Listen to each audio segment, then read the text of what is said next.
মহানবী সাল্লাল্লাহু আলাইহি ওয়াসাল্লাম যে শাসককে সবচেয়ে নিকৃষ্ট বলেছেন। জনগণের উপর দমনপীড়ন, অধিকার লুণ্ঠন এবং ক্ষমতার অপব্যবহার কোনো ন্যায়পরায়ণ শাসকের বৈশিষ্ট্য হতে পারে না। ন্যায়পরায়ণতা এবং জনগণের প্রতি আন্তরিক শাসন পরিচালনা করাই তাদের প্রধান কর্তব্য ও বৈশিষ্ট্য।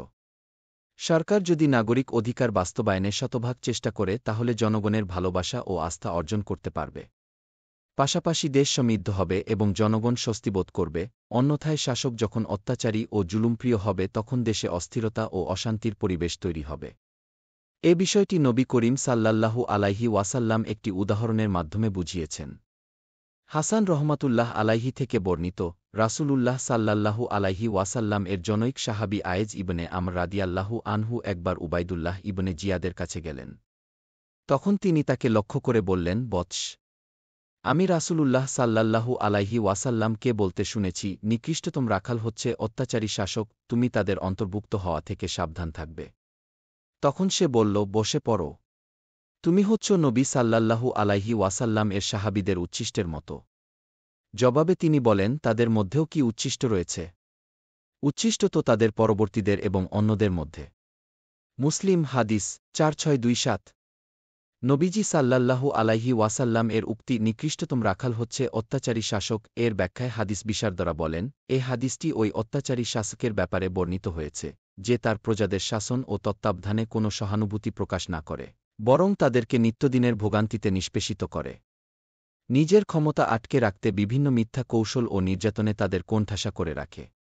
তাই নবী সাল্লাল্লাহু আলাইহি ওয়াসাল্লাম এই বর্ণনায় তাদের অত্যাচারকে ধ্বংসাত্মক কাজের সঙ্গে তুলনা করেছেন। আল মিনহাজ ৫৫৪৯। হাদিসে অত্যাচারী শাসকের উপমা দেওয়ার পাশাপাশি একজন সরকারের কর্তব্য সম্পর্কেও দিকনির্দেশনা দেওয়া হয়েছে। সরকার বা শাসকের প্রধান বৈশিষ্ট্য হবে সমাজ ও রাষ্ট্রে ইনসাফ প্রতিষ্ঠা করা, অধীনদের সঙ্গে নম্র আচরণ করা এবং দমনপীড়ন ও মানুষের অধিকার লুণ্ঠন না করা। আয়েশা রাদিয়াল্লাহু আনহু থেকে বর্ণিত, নবী সাল্লাল্লাহু আলাইহি ওয়াসাল্লাম বললেন, হে আয়েশা, আল্লাহ কোমল। তিনি সব কাজে কোমলতা পছন্দ করেন। বুখারী হাদিস ৬৯২৭।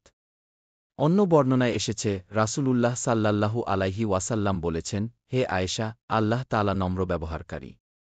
তিনি নম্রতা পছন্দ করেন। তিনি নম্রতার দরুন এমন কিছু দান করেন যা কঠোরতার দরুন দান করেন না। আর অন্য কোনো কিছুর দরুনও তা দান করেন না। মুসলিম হাদিস ৬৪৯৫। এই হাদিসের ওপর ভিত্তি করে বিজ্ঞ মুহাদ্দিসরা বলেন, পরিবারের পিতা বা স্বামী, কর্মচারীর সঙ্গে অফিসের বস, ছাত্রের সঙ্গে শিক্ষক এবং ওই ব্যক্তি যাদেরকে একটি সংঘ বা সমাজের ভার দেওয়া হয়েছে, তারা সবাই এই হুকুমের অন্তর্ভুক্ত হবে। আর ক্ষমতাশীল ব্যক্তির মধ্যে কোমলতার সৌন্দর্য তখনই ফুটে ওঠে যখন সে শক্তিশালী হয়ে দুর্বলের প্রতি, শাসক হয়ে প্রজাদের প্রতি, বড় হয়ে ছোটর প্রতি দয়ার্দ্র হয়। কারণ প্রজারা তাদের রাজার অনুসরণ করে। যেভাবে সৈনিকরা ওই সেনাপতির অনুসরণ করে তাদেরকে শত্রুর ঘেরাও থেকে বাঁচিয়ে বের করতে পারে। এজন্য শাসক দলের উচিত দমনপীড়নের সংস্কৃতি থেকে বের হয়ে ন্যায়ইনসাফ প্রতিষ্ঠা ও কোমল আচরণের অধিকারী হওয়া। ব্যক্তিগত স্বার্থে কখনও কাউকে ন্যায়বিচার থেকে বঞ্চিত না করা। কারণ ইসলামের শিক্ষা হল শত্রুও যেন ন্যায়বিচার থেকে বঞ্চিত না হয়। পবিত্র কোরআনে ইরশাদ হয়েছে, হে মুমিনগণ, তোমরা আল্লাহর জন্য ন্যায়ের সঙ্গে সাক্ষ্যদানকারী হিসেবে সদা দণ্ডায়মান হও। কোনো কওমের প্রতি শত্রুতা যেন তোমাদের কোনোভাবে প্ররোচিত না করে যে তোমরা ইনসাফ করবে না। তোমরা ইনসাফ করো, তা তাকওয়ার নিকটতর এবং আল্লাহকে ভয় করো। নিশ্চয়ই তোমরা যা করো, আল্লাহ সে বিষয়ে সবিশেষ অবহিত। সূরা মাইদা আয়াত ৮।